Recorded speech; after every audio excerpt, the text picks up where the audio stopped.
And here we go. This is the Mortal Kombat 1 official Keepers of Time trailer. This caught my attention because, like I said, the thumbnail, which had Garrus on it from MK11. Somebody I didn't expect to see.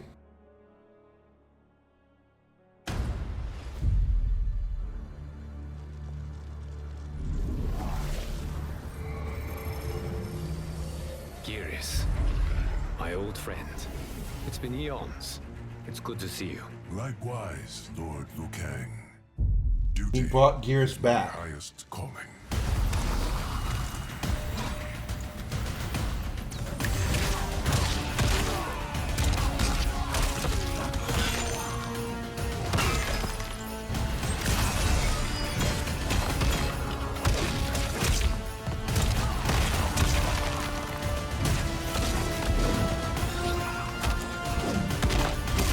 Garrus is the guardian of the Hourglass, a celestial object which lies beyond the realms.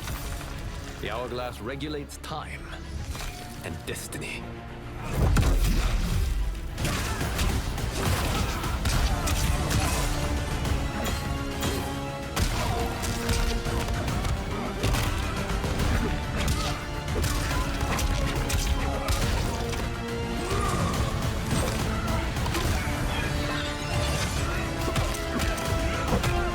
Okay, we're gonna watch the rest of this trailer, but I've got some comments already.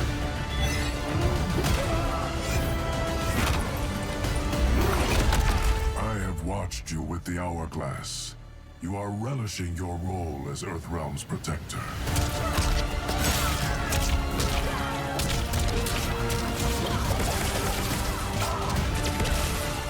Those with power must know how to use it wisely. When you restarted history, you altered the destinies of certain malefactors to neutralize them. Crafting a timeline is a complex endeavor.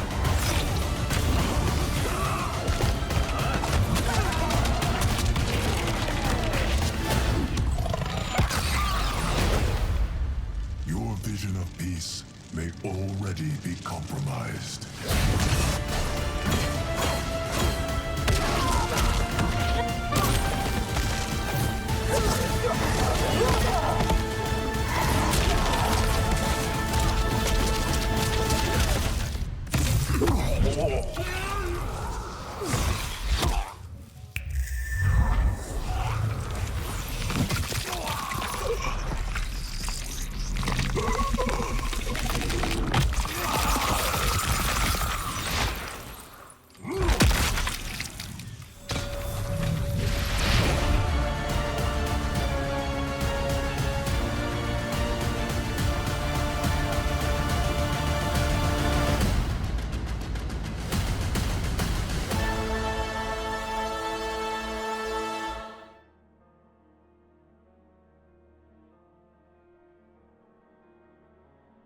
Okay.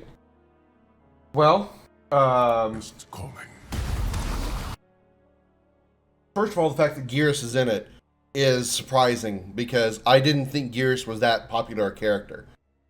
Me personally, I didn't really like him at all in MK11, and I don't mean like I had trouble fighting everything. I just mean like as a character, as you know, in the world of Mortal Kombat, I just didn't like Garrus. He didn't seem right. You know, I've hard to really explain my reasons, but that's all I can say. Just he didn't seem right. But his fighting is interesting because here, let's see, where is it? He apparently he's Sub-Zero, more or less. He can freeze you. Granted, he's freezing you in time as opposed to Sub-Zero, who is freezing you literally.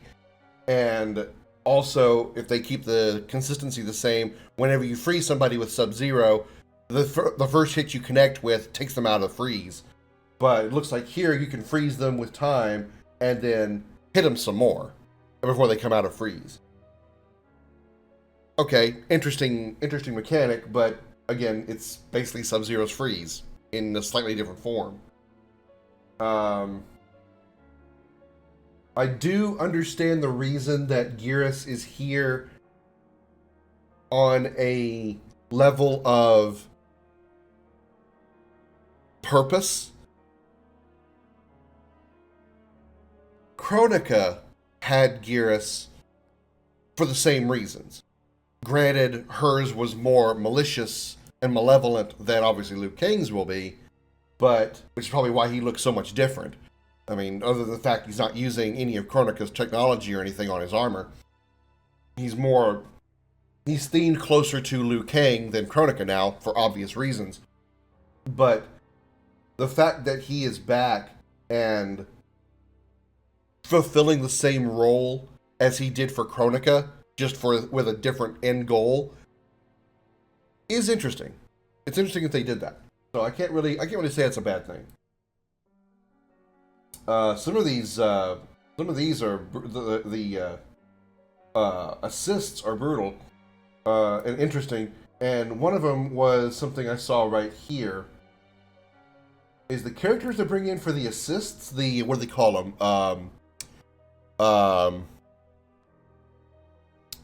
What they gave them a specific name.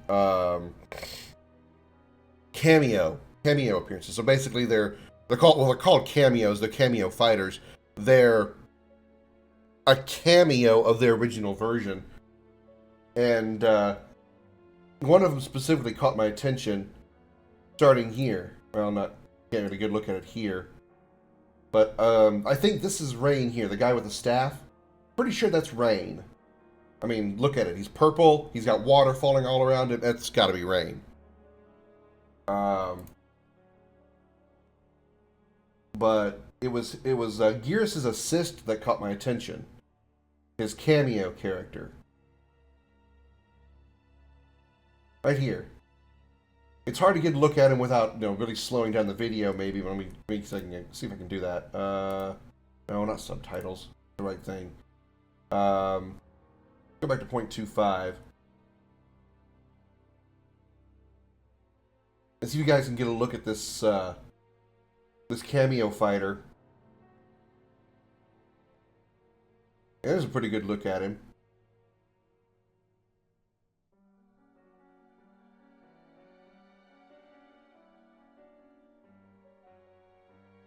You're not gonna be able to see while spinning around, but you can kind of see who that is. That's Darius from one of the PS2 Mortal Kombats. So it's interesting that one of the cameo characters is from the PS2 era.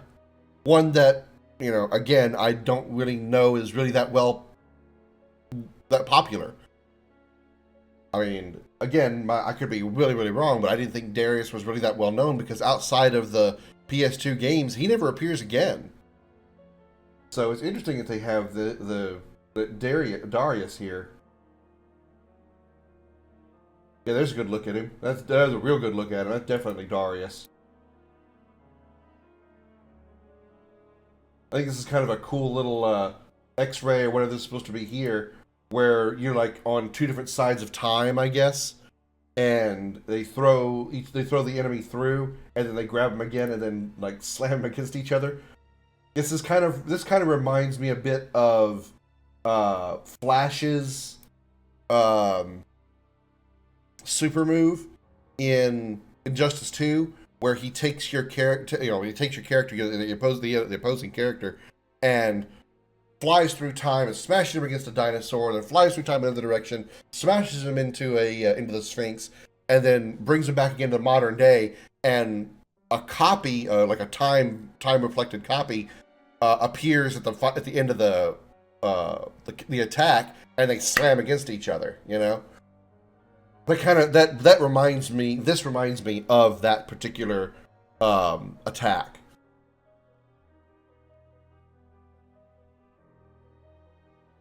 And then we have some pretty brutal fatalities, which is not a surprise.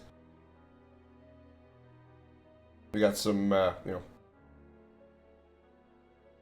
scorpion harpoon flame attacks, so nothing new there. Bicycle kick, yep, okay, we got that. The one of these brutalities I thought, or one of these fatalities I thought was pretty interesting. See, that looks like Jade, but it might be Frost. Yeah, I caught this. I was really quick to see, but when I saw it, I was like, wait a minute, I'm not sure. And see, it's hard to really tell in all these frames. I mean, can you please get off the keyboard?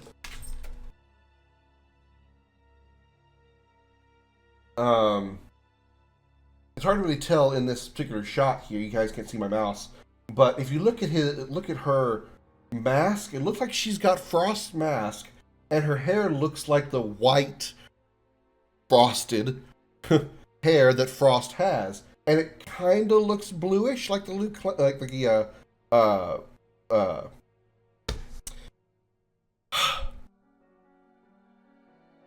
not the Liu Kang clan. Fucking hell, brain. Lin Kuei. Why can I not say Lin Kuei? I kept wanting to say Liu Kang clan. The Lin Kuei clan. But it also looks a little green, sort of. So it looks a little bit like Jade. And the fact she's using a pole like Jade does. It's kind of an unusual combination. We're looking at Frost and Jade here kind of combined together. I mean, it probably is just Frost using a frozen staff, but it's just kind of weird that she's using a weapon that Jade uses. And see, that's got to be Frost. Look at the hair and the mask and everything. But why is she wearing green, and why has she got a pole? That's obviously Smoke, by the way, in case you couldn't figure that one out. You have Lin Kuei mask, and he's wearing dark clothing, so it's definitely Smoke. Kind of interesting attacks there too. Your throw, it looks like Gearus's throw isn't just like a grab, like he actually physically grabs you. His like sand duplicate grabs you, throws you across the map, and then there's like a moment pause there before he comes up from behind and kicks you in the back of the head. That's obviously Melina here. That move is reminds me of a move from MK11 Aftermath with Fujin. This is one of the fatalities I thought was very, very interesting. They kind of, they piece it back and forth between the two of them, but I think the Liu Kang one is really interesting.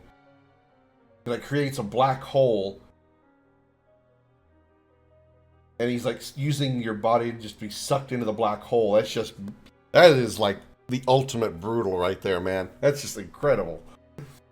So that's going to be really awesome fatalities there. And then I also really enjoyed how this right here, this is Sector, the red guy in the background. This is Sector using his UMK3 outfit.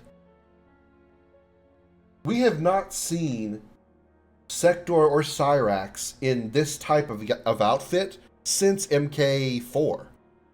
Sector was briefly in MK4 and was using this type of outfit.